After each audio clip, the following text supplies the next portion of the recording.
Okay, hold on for a second. I have to insert a sentence in German and then we'll continue in English. Hi, es wird eine deutsche Version von diesem Video geben, hoffe ich. Die werde ich gleich nachher noch aufnehmen und auch eine deutsche Podcast-Version. Danke. Okay, I haven't been doing English videos where I talk alone. So this is gonna be a first, but I've been reading quite a lot in English, so I thought I'll be doing some reviews, both in English and in German, and we'll start with this one, Richard K. Morgan, Altered Carbon. Maybe you've seen the Netflix series, maybe you've read the book, maybe you've read more books than I did, because it's a Takeshi Kovich novel, implying that there are several ones, and I think they're going to be, or they're at the moment 3, and I'm going to read the other ones. But if you look at the next review that I'm going to do, I'm actually just going to show you the book, without showing you what the book is. But this is the book, and it has many, many pages, and was a rather complicated read, so there was no time for other books. And I think I'm gonna read some more science fiction stuff before I go on to the next book of these, not because I didn't like it. Okay, so what is this about? Richard K. Morgan, he's the winner of the Philip K. Dick Prize, and actually in other places on the web I just find him as Richard Morgan, and maybe he put in the K because of the Philip K. Dick, maybe he put it in there because there are other Richard Morgans. I don't know. So yeah, Altered Carbon, what it is about.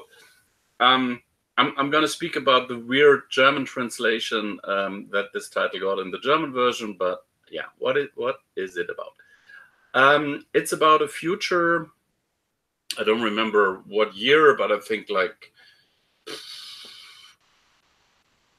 200-300 years in the future, where you could say where the singularity worked, and where a human consciousness and memory can be stored on a chip, and through this people become immortal. So they swap bodies. They call them sleeves, and the human is on a chip, which they call, I don't remember what they call it. It's been too long since I read it. Well, whatever they call it. So and the chip is implanted in the back of the neck, and yeah, how do people get new bodies?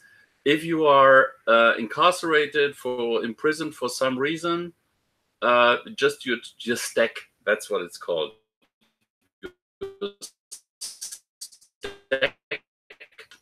Or in a locker, or I don't know, and your body is rented out or given to somebody else. So when you come back from prison, you might come back as an old person, although you went in when you were 15 and you stayed only for 1 year, but you just get somebody. And you saved your money to get maybe a second round or a third round. And sometimes then people want to die because they don't want to get old all the time, and they hate it. And some other people, very rich people, they have many clones. They just, instead of, if I get right data over to another sleeve and are re-sleeved, that's what it's called. And instead of traveling by airplane or so, they just show up in a new body at the other place, and then it's all transferred back and so on. Also, we have the colonization of. We have only sublight travel. So what people do is they just send over the stacks on the spaceship for 80 or 100 years or 50 years or whatever, one trip, and once they arrive, they are all sleeved in in clones that they've taken along as embryos. Now, this is how you travel to the colonies, but for traveling back, you can jump over the data because you have faster than light communication, but slower than light travel. So you can just radio back the data and re-sleeve the person on that planet. It's illegal to have double sleeves. There's going to be one person that has two sleeves, and it's a killer called I think the twin, because he works only with himself. He works with a copy of himself. It's called double sleeving. Yeah. So that's more or less the society we have. Those Meths, those Methusalems, those very, very old rich people. They are very, very powerful. They are maybe even more powerful than the politicians. And we learn that Takeshi Kovich. Now I'm going to tell you the book, because the film or the series, the miniseries, is a little bit different, and I'll come to that in a moment. So Takeshi Kovich shows up, and he's rented by very rich meth who killed himself, and he destroyed his stack in that process. But every day there's a backup of that stack. But he killed himself just before the backup went out, so he lost 24 hours roughly, or 23 hours or whatever. And he wants to find out who killed him, because he can't believe he killed himself. And there are many, many implications of this stack business, of this people on chips. Because, for example, when somebody is killed and the stack is destroyed, you call that a real death. But if the stack is not destroyed, you can just pull out the stack and either put him in a person or put him in a simulation, and ask the person, hey, who killed you? And then the person can say, oh, it was John. John killed me. And then you lock up John and everything's fine. You don't need really, well, actually, you'd still have to prove, John, that yeah, because I could kill myself and say, oh, it was you. Whatever. But then there are the Catholics, and in the book, it's the Catholics who are opposed to re-sleeving. So they say it's against God's will to live a second life, or to have yourself stored on a chip. Actually, they have themselves stored on a chip, but the chip is just you don't re-sleeve the chip after that. So if you kill a Catholic person, that's really, really cool. Or if you kill a person and then fake the fact that the person converted to Catholicism just a minute before you killed them, then the police are powerless and can't really do anything. Now I have to, actually, I'm realizing that I might be using, yeah, I've been using this microphone all along here. And I hope that you can hear me even better. And I'll put it this way, it looks weird otherwise. Okay, so yeah, and there I don't want to give away too much, but you might guess that that the guy who killed himself, or did not kill himself, isn't the only victim here in this whole plot. There's also an evil mobster from outer space. The body there. He has the Takeshi Kovich has a sidekick, a police officer, and yeah, well, there are some not so bad fighting scenes and some not so bad sex scenes in this book. I might hint to that. And it's a very interesting exploration of society. Now, in the book, Takeshi Kovich is, as far as I understand, a government agent who is specially trained to re-sleeve very quickly, to get accustomed to new bodies very quickly, because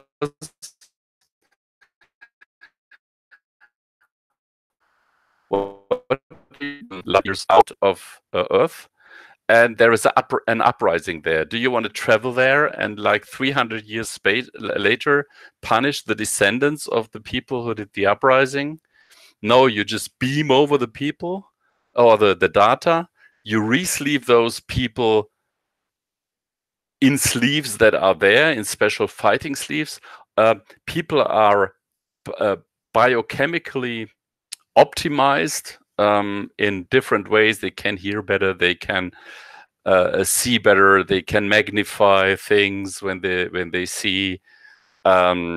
In the movie, you kind of get the idea that this guy can look through walls. They can emanate pheromones to make sex more interesting. So there are very, very different things that we see a lot of little ideas how life in 300 years or 200 years will be more interesting than it is now. The fun thing is that there are lots of advancements and so on and so on. But when Takeshi Kovich is driving a car, he has to drive it himself. The car is not self-driving. So actually, the novel was written in, and we have to acknowledge that the copyright is from 2002, and in 2002, I don't remember what we had. We might have had the first ideas that there were some cars driving around in the desert that were self-driving, but there wasn't a whole lot of self-driving in 2002. Yeah. So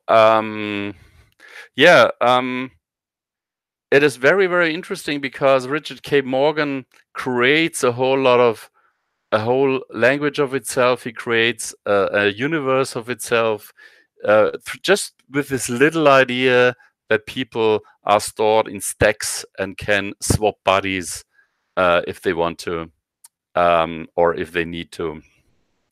And it's a very, very interesting read. It's a very good read. He has a very flowerful language.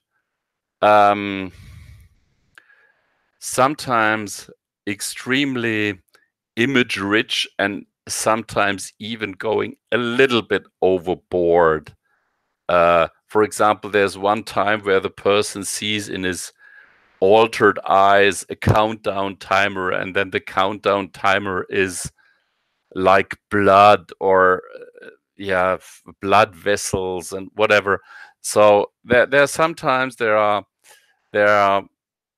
imagery that's very disturbing or very irritating, and you just say, okay, that's how Morgan writes. But all in all, it's a very nice read. I'm looking forward to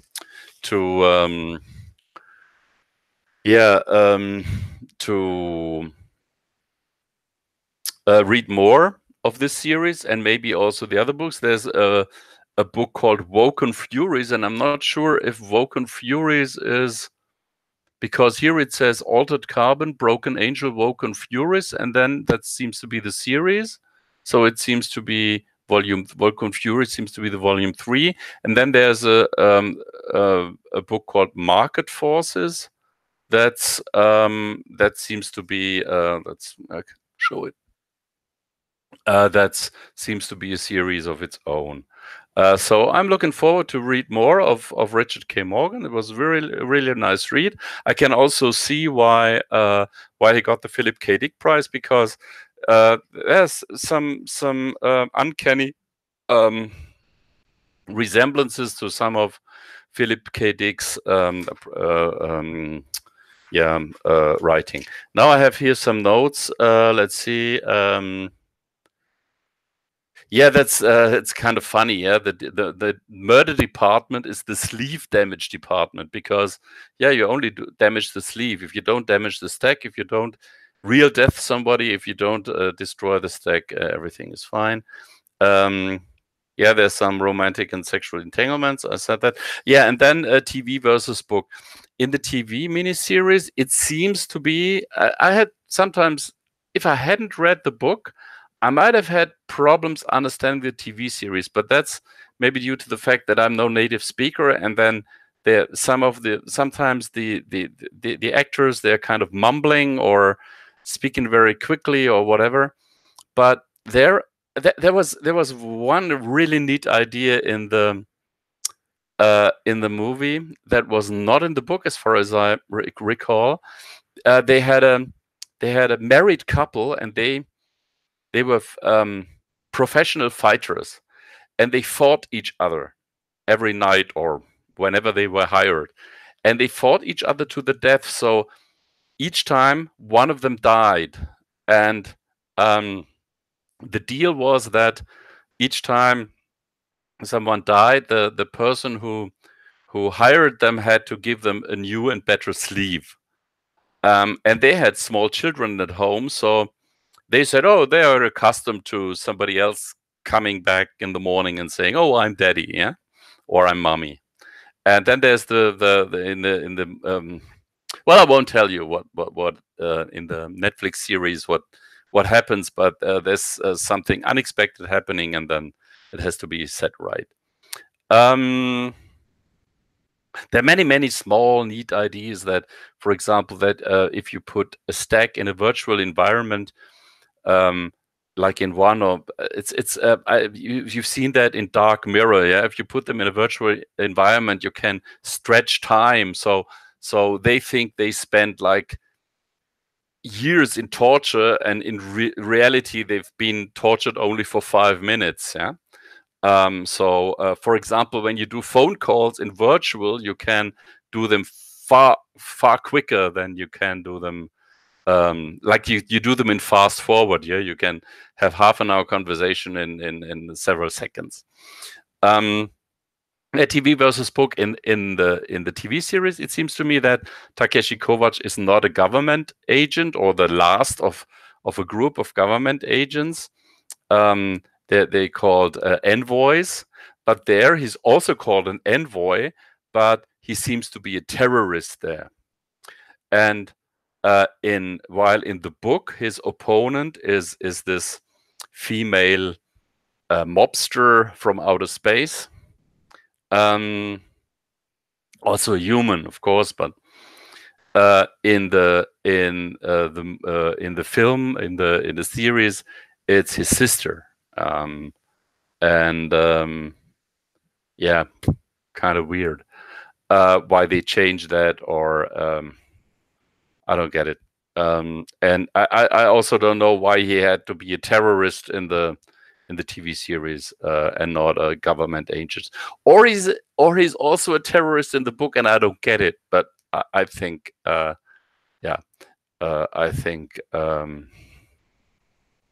think I got it. Yeah, so those were some of the differences. Of course, the TV series has lots of stuff that the book doesn't have. A lot of stuff that the book has, but on the other hand, the TV series also has some stuff that the book doesn't have, and yeah, it's I thought the TV series was very well done. So yeah. But I'd recommend, actually, if you watch the TV series, read the book also. You'll understand some of the stuff much better, or you get new aspects of the scenes that you've seen in the TV series. And I think they're also going to do. They're going to continue Altered Carbon with the other books, as far as I know. So, recommendation: Richard K. Morgan, Altered Carbon. He's also on Twitter as oh yeah, that by the way, yeah, Takeshi Kovich, yeah, he's on a planet that was settled by Slavs, Slavic people, and Japanese people, and that's why he's called Takeshi Kovich. So at some point they crossed over, and there's also a kind of also a kind of a, I don't know, political or political movement, but I kind of don't remember what it what it was called. But Richard K. Morgan is also on Twitter, and he's under the name of this political movement. He's on Twitter, and now I've forgotten what it's called. What was it called? The Quellist. Yeah. He's a Quellist. I think he's on Twitter as the Quellist, if I remember correctly. So I'm gonna tweet him this this review, and maybe he can explain to me why the movie was different, or the series was different from the book, or if he did the script for the series, or if he co-worked on the script of the series, and so on and so on. So, recommendation, Richard K. Morgan, Altered Carbon. I'm going to put an Amazon link to Amazon Germany on the website at blog.literaturwelt. That's German for literature world, literaturwelt.de. De. So it's blog.literaturwelt.de.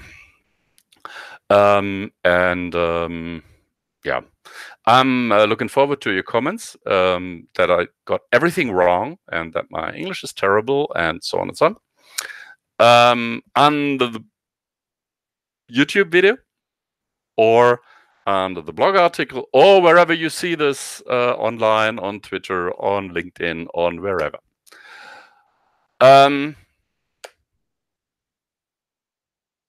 Yeah, may the force be with you. Live long and prosper. Bye.